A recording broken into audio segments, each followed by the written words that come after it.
Hello, my name is Pam, and I'd like to talk to you today about an equally effective alternative access plan, or an EEAAP.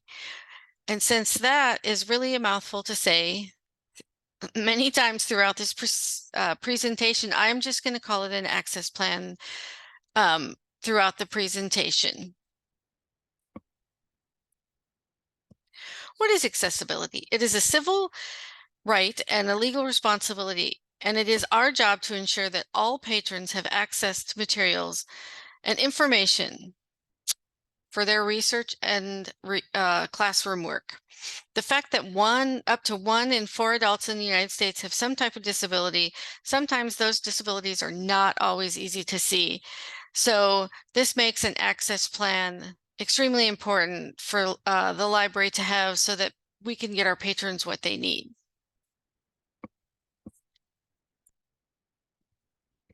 So what is an access plan? It is a promise to our patrons to provide them with the materials and information they need in a format that they can use.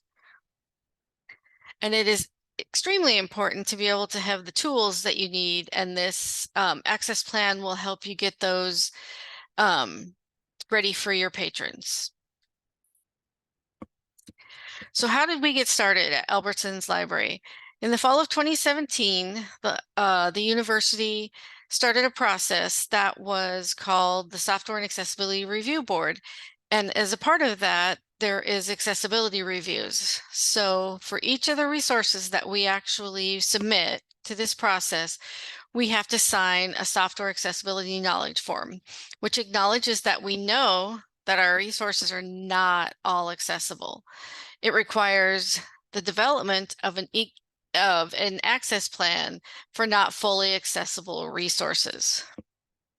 This is an example of one of the early ones that we had when we started this process. And as you can see in the first paragraph, it says that your acknowledgement of your responsibility is related to the providing of an equally effective alternative access plan. To create this plan, we started by gathering the people from Access Services and from the technical services team. We started by trying to figure out what the areas of impact would be for each of the students or patrons needing that. Since we don't know all the disabilities, we came up with physical, online, and troubleshooting questions so that we can help patrons at the point of need, whether they're in the building or whether they're calling us or sending us an email.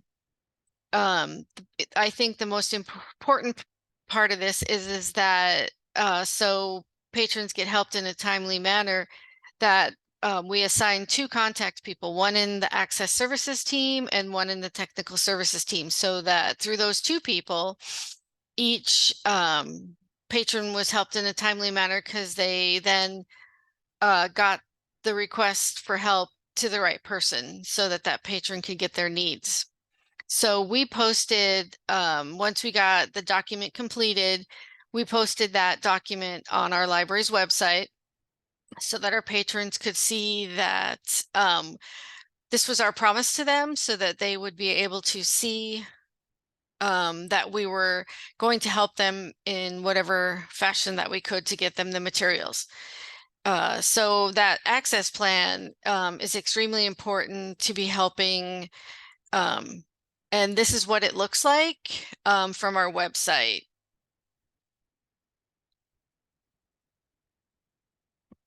So the ways that I use the e-access plan for interlibrary loan is making sure that our PDFs are accessible by using OCR and tagging. We actually are trying to hold our publishers and vendors responsible for creating those documents on that content, so that we can deliver that to our patrons quickly and easily. We are actually working more closely with patrons to get their needs met, and hopefully in the time that they need it. And I think my favorite thing is collaborating within our organization, as well as collaborating with other libraries to ensure that materials are accessible. I'd like to thank you for spending a little bit of time with me today so that you could learn about what an EEAP is and the importance of being able to use it in interlibrary loan and in all of the access that our patrons get. If you have any questions for me, you can put them in the chat for this lightning round, or you can email me directly at the email address listed on this slide. And again, thanks, and I hope you have a wonderful day.